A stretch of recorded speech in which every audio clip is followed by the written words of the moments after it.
नमस्कार, मी API सागर Pawar, घोडेगाव police Thane प्रभारी अधिकारी, घोडेगाव पोलीस स्टेशनच्या हद्दीमध्ये दिनांक 7/8/2026 रोजी मौजे कोलदरी या गावामध्ये भांडणाचा प्रकार घडलेला होता.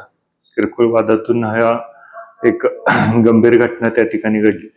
जे जखमी होते, जखमींना स्थानिक नागरिक आणि पोलीस प्रशासनाने तात्काळ उपचाराकरता पुणे मंचर या ठिकाणी ऍडमिट केलेलं होतं.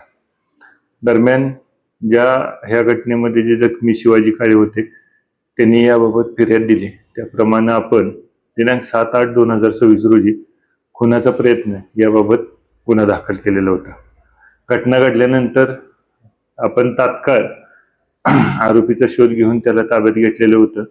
आरोपीला ताब्यात घेऊन आपण या गुन्ह्यामध्ये अटक केली आणि अटक केल्यानंतर मान्य न्यायालयाकडे हजर केले असता न्यायालयाच्या आदेशाप्रमाणे आरोपीला आपण येरवडा कारागृह येथे जमा केलेला आहे.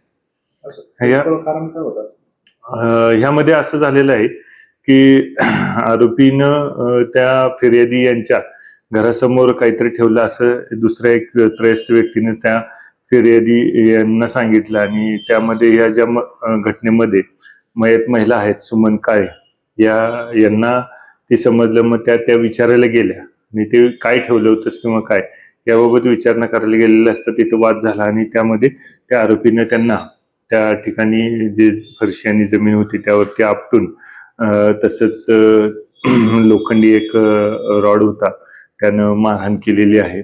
आणि हे मारहाण करत असताना जे आरडाओरड झाला त्यावेळी ते तेथील नागरिक तसेच हे जे मयत महिला आहेत सुमन काळे यांचा मुलगा आणि पती हे देखील तिथे गेले. त्यांना सुद्धा त्यांनी मारहाण केलेली होती.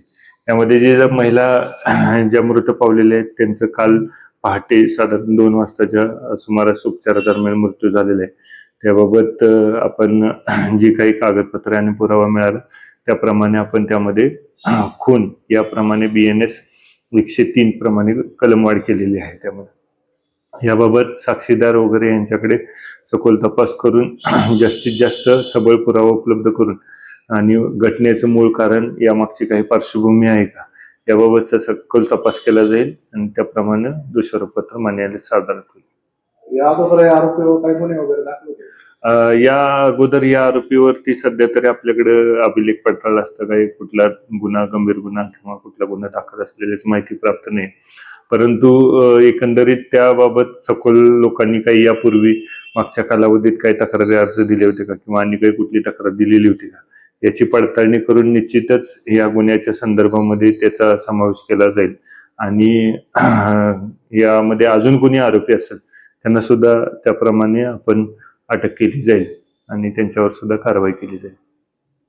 तो आरोपी आहे तो काय आजारी वगैरे याबाबत तसे अजून आपल्याकडे कुठलीही अधिकृत कागदपत्र किंवा काही उपलब्ध झालेली नाही. ती ज्यावेळी आपल्याकडे उपलब्ध होतील त्यानंतर आपण काय असेल ते तपासामध्ये त्याची पडताळणी केली जाईल. पण तुर्तास आपल्याकडे जी माहिती उपलब्ध होती त्या आधारे आणि जे कायदेशीर प्राथमिक तपासामध्ये ज्या गोष्टी होत्या त्या नमूद करून आपण कोर्टापुढे हजर केले होते. कोर्टाच्या आदेशाप्रमाणेच आपण त्यांना येरवडा मध्यवर्ती कारागृह येथे जमा केलेले आहे. जर आवश्यकता वाटल्यास पुन्हा त्याची कस्टडी घेतली जाईल आणि पुन्हा अधिक तपास केला जाईल.